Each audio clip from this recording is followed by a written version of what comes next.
Dr. Myk Habets from Laidlaw College. Myk, kia ora, nice to see you. Nice to see you too. Hi, Andrew. The quiet revival, was that evident in your time spent in the UK? Now, it was England, Scotland, Northern Ireland, I understand. Were you seeing a spiritual breakthrough in this part of the world? No, to be blunt. And it's only one perspective, right? I'm just one person. But yeah, spending a little bit of time, 2 months over there, and as you say, in Scotland, Church of Scotland, the Free Church, the Baptist Church there. I spent time with trainers, pastors. 3 out of 4 churches are closing. Wow.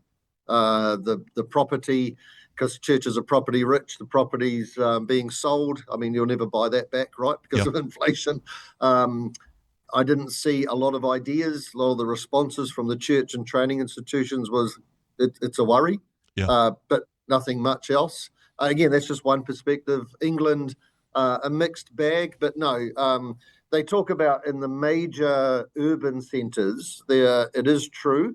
There is people coming off the streets into church, but they're almost all immigrants. Okay. So it's really a post-Christian, post-secular type of phenomenon, but it's not reviving churches. It's certainly not the moment. It's far from what you would call a revival or a reformation.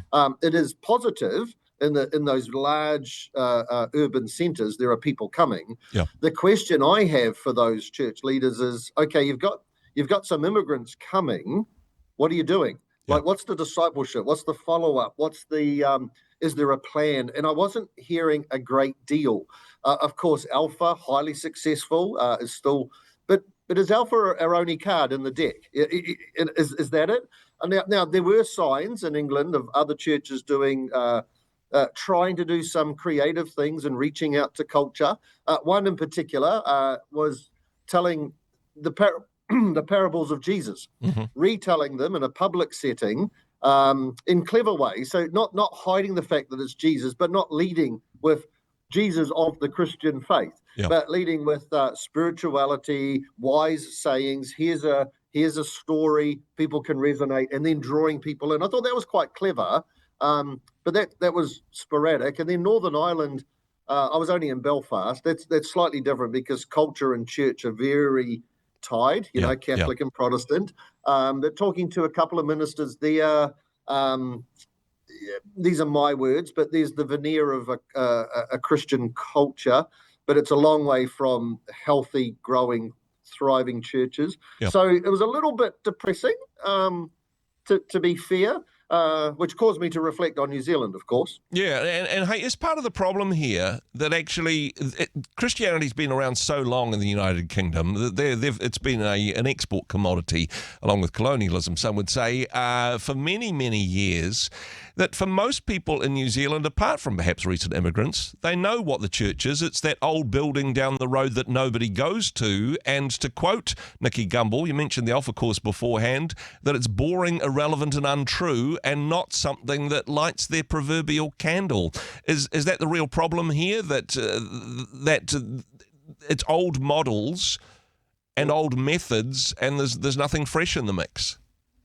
Potentially, again, it's just my perspective. I think potentially that's part of it, but if I press a bit deeper, to be fair, it's probably a public perception that that's what church is like. If you actually go to a thriving evangelical church, and I went to a bunch while I was over there, there is a thriving community and it's not esoteric, pie in the sky, mumbo jumbo sentimentality. I mean, they've got food banks and they've got outreach and they've got real, practical stuff. So I think for me, it's the perception that church is old and stodgy and vicar of Dibley type stuff. And what immigrants don't have is that perception, because they have no perception whatsoever. They've heard of Christianity. They think it's a Western religion, which of course it's not. And so they're inquisitive culturally. Now, there's an opportunity. And I think we're starting to see that a little bit in New Zealand with a bunch of immigrants coming into New Zealand, certainly again in urban areas. The question is, what do we do? What do we do? Have we got the same problem here in New Zealand, in your experience? I mean, some of church culture and church structure is, of course, a bit of an import here. Are we doing a better job here in New Zealand than what you saw in the UK?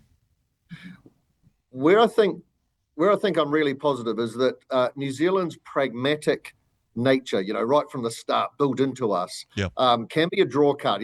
Whatever works is good. Well, that's not actually true, but what it does give us is a real entrepreneurial spirit, and I think that's a real strength in New Zealand church. So Alpha is not the only card in the deck in New Zealand. We see across the board, we see really innovative approaches to connecting church and community, and we could name countless numbers and examples. So I think we've got more of an entrepreneurial spirit. What I do think, and I mean, I'm biased, I'm a theological educator, and I'm an evangelical Christian and all of that, but what I do think we share is we are losing confidence in God, Christ, the Spirit, Scripture, and the power of Christian community. So I think we are buying into the narrative that traditional church, whatever that is boring, nonsense. You go to a church where pastoral care is a priority. Well, that's traditional Christianity. Where you mean people care for me? So we had an example of a parishioner where my wife's the pastor, phones them up because she's the pastor, and they're like, "Why are you phoning me?" She says, "Well, I'm your pastor. I'm interested in how you are." "What's wrong? What have I done wrong?" "You haven't done anything wrong. I just want to know, is there anything I can pray for? We love you. We care for you." And they said to her, that's the first time any pastor's ever phoned me without asking me to do anything.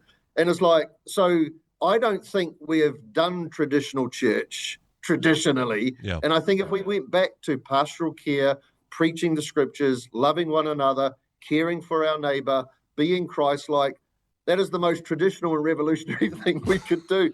If we could get confidence that the church is the way that God is working for the sake of the world, I think we'd be better for it. And hey, perhaps if we can get our own house sorted out, we can go back to the mother country and teach them how to suck eggs in that regard as well. Well, specks and logs in one's eyes, I guess. All of that type of stuff. Hey, Myk, appreciate your wisdom, your insight on this one. Thanks for joining us today.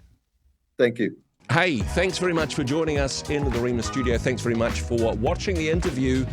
It's kind of nice to have an audience, actually. And if you did like what you watched, then do give us a like, do give us the thumbs up. And if you'd like to see more interviews like that one, or perhaps even better, subscribe and those interviews will come straight to you. Don't forget to turn on your notifications, and we'll see you in the next one. Cheers.